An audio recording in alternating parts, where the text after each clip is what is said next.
Salutare băieți, cu voi este Andrei și bine v-am regăsit la un nou tutorial de pe acest canal. Astăzi vă voi arăta cum să puneți thumbnail dacă aveți abonați mici. De exemplu, eu am aproape 20 de abonați și nu mă lasă să pun thumbnail. De ce? Asta vă voi arăta fix acum. Deci ne ducem aici, trebuie să fiți pe Puffin, mai bine zis, pe browserul care vă dă aici desktop-ul.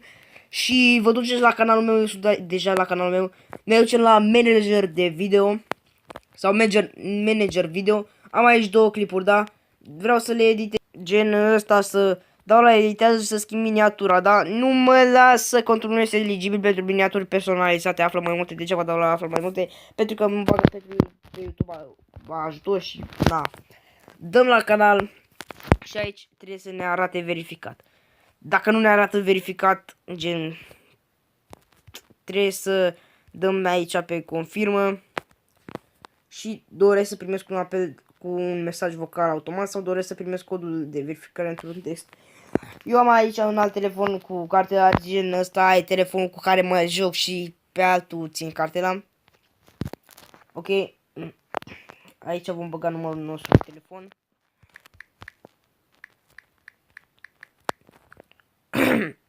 Ok, și trimiteți. Ok, am primit codul de verificare.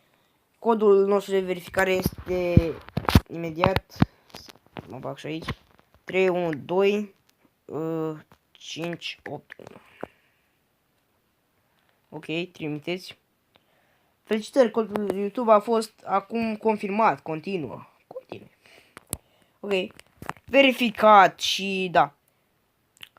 Dacă vreți să vă convingeți, ne putem duce acum la canalul nostru și dăm aici, de fapt nu, la manager video,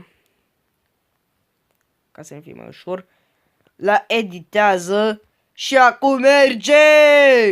Du-te, pui mei! Da, sau dacă nu vreți, pe browser merge și pe această aplicație YouTube Studio. Da, deci aici nu mergea. Miniatură personalizată nu merge, da? Stai așa. Stai că vezi. Miniatură personalizată pentru a adăuga miniatură personalizată. Da, stai așa că ștergem acum fila și intrăm iar. Ok.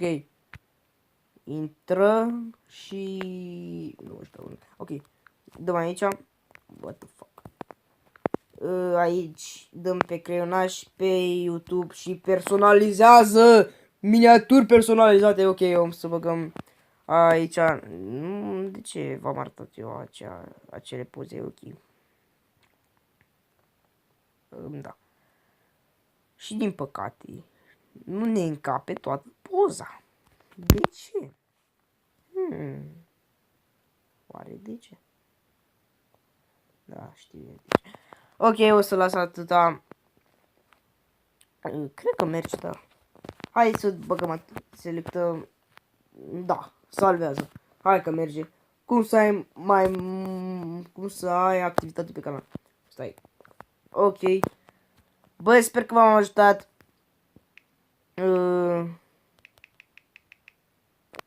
Dacă v-am ajutat, nu uitați să apreciați acest clip cu apăsând butonul de like. Și noi o să ne vom revedea data viitoare. Știu că așa vorbesc eu de fiecare dată cu bla bla bla. Data. Bye. Tell me pretty lies, look me in the face, tell me that you love me, even if it's fake.